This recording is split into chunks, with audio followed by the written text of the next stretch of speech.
आज बुनियादी तौर पर जो ख़बर हम जिसके ऊपर गुफ्तगू करेंगे प्रोग्राम में, वो तो खुर्शीद शाह की गिरफ़्तारी के हवाले से अपोजिशन के एक के बाद एक जो लोग हैं और सरकर्दा लीडर्स हैं वो नैब की कस्टडी में जा रहे हैं।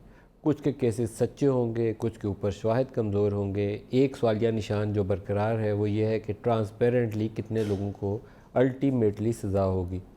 फ़हरिस्त का आगाज़ करें तो नवाज़ शरीफ का केस आज भी वो जज वाली वीडियो मंजर आम के आने के बाद इस्लामाबाद हाई कोर्ट में लगा हुआ है और उस वीडियो ने उस केस की जड़ें खोखली कर दी हैं। अब अदालत ने फ़ैसला करना है कि उस केस का मुस्तकबिल क्या होगा।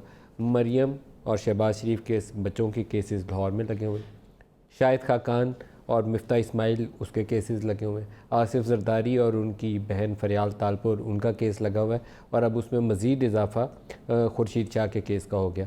लेकिन माजी हम देखें अगर तो डॉक्टर आसिम के केस में 462 अरब की करप्शन का दावा था, 4 आने साबित नहीं कर पाए।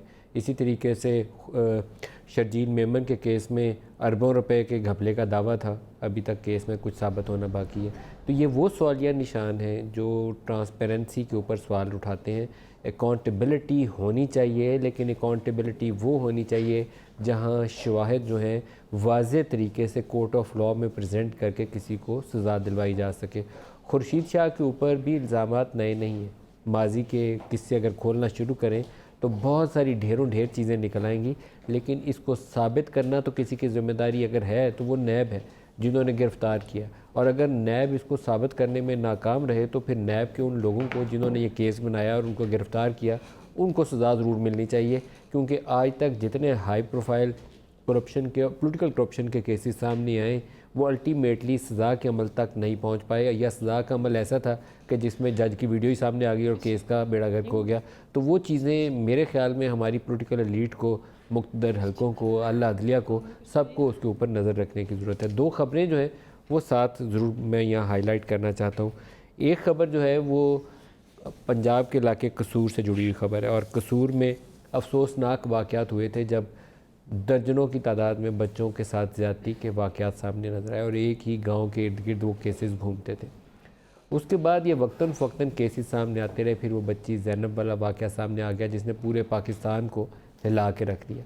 लेकिन आज अगर ख़बर देखें तो इस ख़बर में लिखा है कि कसूर में 3 बच्चों के साथ ज़्यादती के बाद कत्ल कर दिया गया और इलाका मुकीनों ने इसके ऊपर मुजाहरा किया और एहतजाज किया। अब ये ख़बर पढ़ के तो एक दफ़ा खौफ आता है कि अगर ज़ैनब वाले वाक़े के बाद और या उससे पहले हुसैन वाली या ऐसा उस गांव का नाम था, उन वाक़यात के बाद भी आज भी ये सिलसिला जारी है, तो there is something very very wrong in this system जो इन लोगों को सज़ा देने में अभी तक नाकाम है। दूसरी ख़बर सिंध के हवाले से, पहले वो लाड़काना से ख़बर आई थी कि वो इन्फेक्टेड सिरिंजेस के साथ किस तरीके से वो एड्स का मर्ज़ जो था एक ख़ास इलाके में फैलाया गया। आज ख़बर ये है कि शिकारपुर के इलाके में एक बच्चे को कुत्ते ने काट लिया और कुत्ते के काटने के बाद जो वैक्सीन उस बच्चे को मिलनी चाहिए थी वो वैक्सीन नहीं दी जा सकी और वो बच्चा जो है इस दुनिया से चला गया और उसके माँ बाप वो रो रहे हैं, तड़प रहे हैं। ज़ाहिर है जिसका बच्चा चले जाएगा वो किस कदर वो माँ तकलीफ़ में होगी, मैं तो उसको लफ्ज़ों में भी बयान नहीं कर सकता।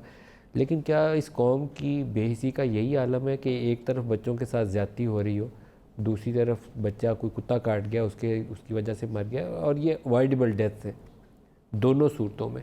यहाँ पर अगर लॉ इन्फोर्समेंट का सिस्टम अच्छा होता तो उन बच्चों के साथ इस तरीके से ज़्यादती ना होती। अगवा हुए, अगवा कार ले गया, ज़्यादती की, मार के बाद में फेंक के भी चला गया और अभी तक कुछ पता नहीं है, लोग एहतजाज कर रहे हैं। दूसरी तरफ कुत्ते ने काटा है तो सिंपली एक वैक्सीन चाहिए जो उस बच्चे की जान बचा सकती है, वो वैक्सीन दस्तयाब नहीं है। तो इस मुल्क का निज़ाम कैसे चल रहा है मैं समझने से कासिर हूँ। एक तकलीफ़ दह सूरत हाल है जिसको लफ्ज़ों में तो बयान मैं नहीं कर सकता, लेकिन इस हुकूमती ढांचे के ऊपर सवालिया निशान, इस निज़ाम के ऊपर सवालिया निशान यकीनन मौजूद है।